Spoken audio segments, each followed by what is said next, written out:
Hello, friends. Hope everyone is doing good. So, this morning, when I was strolling in my veggie garden, I found out that one of the eggplant was ready to be harvested. So, I thought of making a curry using the eggplant, soya chunks, and potatoes. It's a delicious curry. Anybody who loves soya chunks, please make this curry using eggplant. If you have purple or green eggplant, anything will do. It's a very good curry that goes very well with rice as well as chapatis. So give it a try. Just a small glimpse of my garden.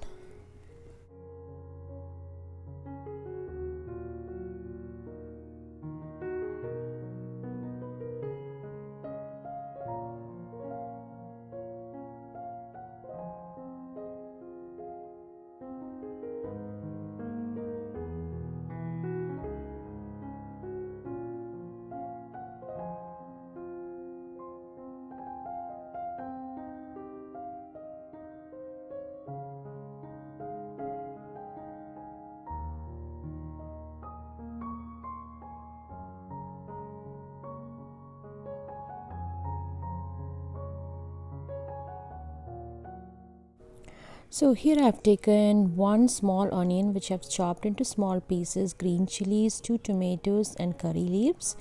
And then this is 2 medium-sized potato which I've cut into large pieces. So make sure you cut into large pieces.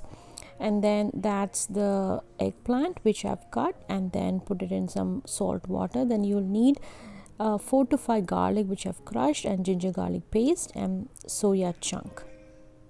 So these are only the ingredients that you will need, and make sure when you cut the potato and the eggplant, make sure you put it in a little bit of salt water.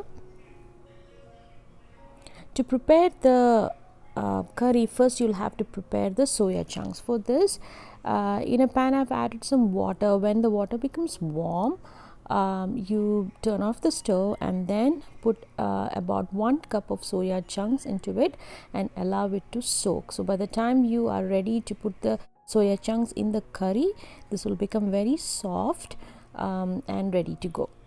So that's the first step you will do. Now in a pan I have added some oil, and to which I've added half teaspoon of mustard seeds, followed by zira seeds, and then some curry leaves. Now to this I am going to add the crushed garlic. Make sure the flame is not too high, otherwise the garlic will burn. Keep the flame low to medium, and once it becomes a little bit brown, go ahead and add the onions and the green chilies and saute it for a few minutes. You don't have to brown the onions. As soon as it becomes translucent, you can go ahead and add the potatoes. So you have to first add the potatoes because it takes a longer time for that to cook. And see how big I have cut them, otherwise by the end of the curry the whole potato will be mashed. So make sure it is of medium size, and then you add a little bit of salt and some turmeric, and then give it a good stir and keep the flame low. Cover it and cook it until 80% of the potato is cooked. So cover it and then in between stir it, otherwise there's risk that it will burn at the bottom. You don't have to add any water.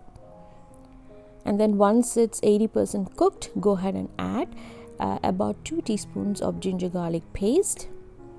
If you add the ginger garlic paste in the beginning, it will get stuck to the bottom and it will burn soon.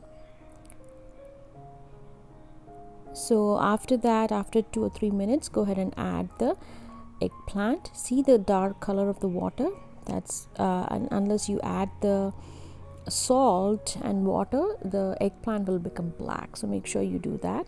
And then to this I'm adding the tomatoes and saute it again for a few minutes.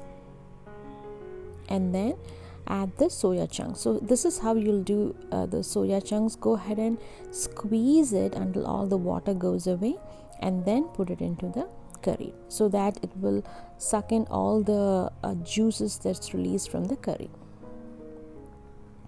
So the eggplant cooks really quickly, as now the soya chunk is almost cooked, so you don't have to cook it too long.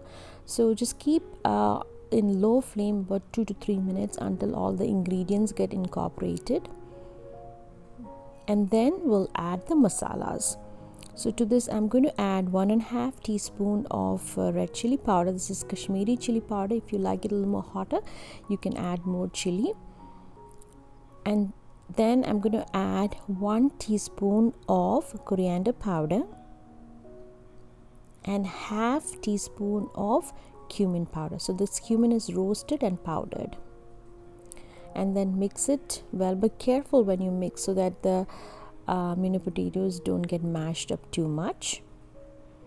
And then close it, and then for about 4 to 5 minutes on a low flame you're going to cook it until the chili and the coriander and everything gets cooked.